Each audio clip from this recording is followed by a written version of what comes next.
அனைவருக்குமே வணக்கம். சற்று முன் கிடைத்திருக்கக்கூடிய ஒரு மிக மிக முக்கியமான செய்தி ஒன்று வெளியாகியுள்ளது. சற்று முன் உதயநிதி அப்போலோவில் கவலைக்கிடம், போலீஸ் குவிப்பு, நேரடி காட்சி, இது மாதிரி செய்திகள் வெளியாகிருக்கு. சொல்ல பார்த்தீங்கன்னா காலையிலே பெரும் அதிர்ச்சி அளிக்கக்கூடிய சம்பவம் பார்த்தீங்கன்னா நடந்திருக்கு உதயநிதி ஸ்டாலின் அவர்களுக்கு.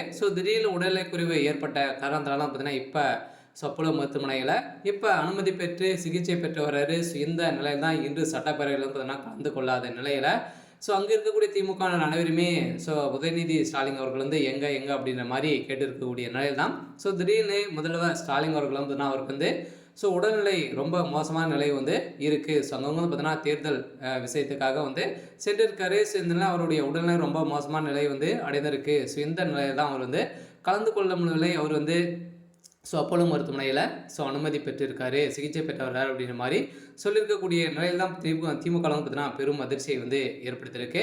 இதை பற்றி இந்த வீடியோவில் நம்ம முழுமையாக பார்க்கலாம். அதுக்கு முன்னாடி நம்ம சேனலுக்கு இப்போ தான் நீங்கள் முதல் முறையாக வந்திருக்கீங்க அப்படின்னா மறக்காமல் நம்மளுடைய சேனலை சப்ஸ்கிரைப் பண்ணி சப்போர்ட் பண்ணுங்கள். வாங்க வீடியோக்குள்ளே போகலாம். பார்த்தீங்கன்னா உதயநிதி ஸ்டாலின் அவர் சமீப காலத்திலேருந்தே துணை முதல்வராக இருக்கார் இல்லையா. துணை முதல்வர் ஆனதுலேருந்தே அவருடைய ஸ்டாலின் இருக்கும்போதே பார்த்தீங்கன்னா அவர் முதல்வராக ஆக்கி பார்க்கணும் அப்படின்ற ஒரே நோக்கத்தோடு பார்த்தீங்கன்னா உதயநிதி ஸ்டாலின் அவர்கள் அனைத்து வேலைகளுமே கட்சி வேலைக்காக அங்கங்கே பார்த்தீங்கன்னா உதயநிதி ஸ்டாலின் அவர்கள் தான் சென்று இருக்காரு. இந்த நிலையில் அவருக்கு திடீர்னு உடல்நிலை குறைவு ஏற்பட்டு இருக்கு.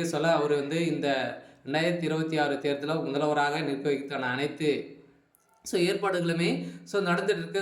அவர் இருக்கிறதுக்குள்ளே பார்த்தீங்கன்னா அவருக்கு அனைத்து அரசியலுடைய பிரமுகர்களும் பார்த்தீங்கன்னா சொல்லி அவருடைய கட்டுப்பாட்டுக்குள் அனைத்துமே வர மாதிரி பார்த்தீங்கன்னா இப்போ உதயநிதி ஸ்டாலின் அவர்கள் ஆக்க போகிறாரு.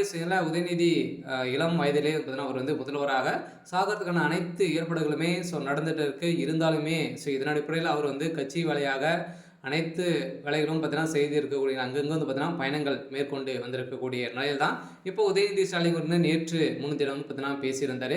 இந்த நிலையில் அங்கு ஏற்பட்ட கலவரத்தின் அடிப்படையிலும் அதே மாதிரி இப்போ வருகிற சட்டமன்ற தேர்தலுக்காக பார்த்தீங்கன்னா திமுக அயராத உழைத்து இருக்கக்கூடிய நிலையை தான் இதற்கு முதல்வர் பதவிக்காக உதயநிதி ஸ்டாலின் உழைத்திருக்காரு. இந்த நிலையில் தான் திடீர்னு உடல்நலக்குறைவு ஏற்பட்டு இருக்க அப்போலோ மருத்துவமனையில் இப்போ அனுமதி பெற்றிருக்காரு. என்னாச்சு அப்படின்ற மாதிரி தான் திமுக சேர்ந்த நிர்வாகிகளும் அதே மாதிரி அங்கு சட்டப்பேரவையிலும் ஒரு சம்பவம் பரபரப்பை ஏற்படுத்தியிருக்கு. இருந்தாலும் உதயநிதி ஸ்டாலின் அவர்கள் கூடிய விரைவில் திரும்பி வருவார் அப்படின்ற மாதிரி தான் சொல்லியிருக்காரு. இருந்தாலும் எந்த ஒரு பிரச்சனையும் இல்லை. இருந்தாலும் உடல்நிலை ரொம்ப மோசமான நிலை இருக்குது அப்படின்ற மாதிரி ஒரு தகவல் வெளியாக இருக்குது. இருந்தாலுமே பார்த்தீங்கன்னா எந்த ஒரு அப்டேட்டுமே கொடுக்கல. பார்த்தீங்கன்னா திமுக மிரட்டி வச்சுருக்காங்க இல்லையா. ப்ரெஸ் மீட்லாம் பார்த்தீங்கன்னா எந்த ஒரு உள்ளே விட மாட்டாங்க. இது மாதிரி ஆச்சு அப்படின்னு சொன்னாங்க அப்படின்னா பத்திரிகையாளர்கள் நிறைய விதமான எழுதுவாங்க. இதன் அடிப்படையில் நிறைய நம்ம கட்சிக்கு உட்கட்சிக்கெல்லாம் பார்த்தீங்கன்னா மோதல் ஏற்படும். இதனால தான் எந்த ஒரு அப்டேட்டுமே கொடுக்கல. ஓகே. இன்னைக்கான அப்டேட் இதுதான். மறக்காமல் நம்மளுடைய சேனலை சப்ஸ்கிரைப் பண்ணி சப்போர்ட் பண்ணுங்கள். தேங்க்யூ.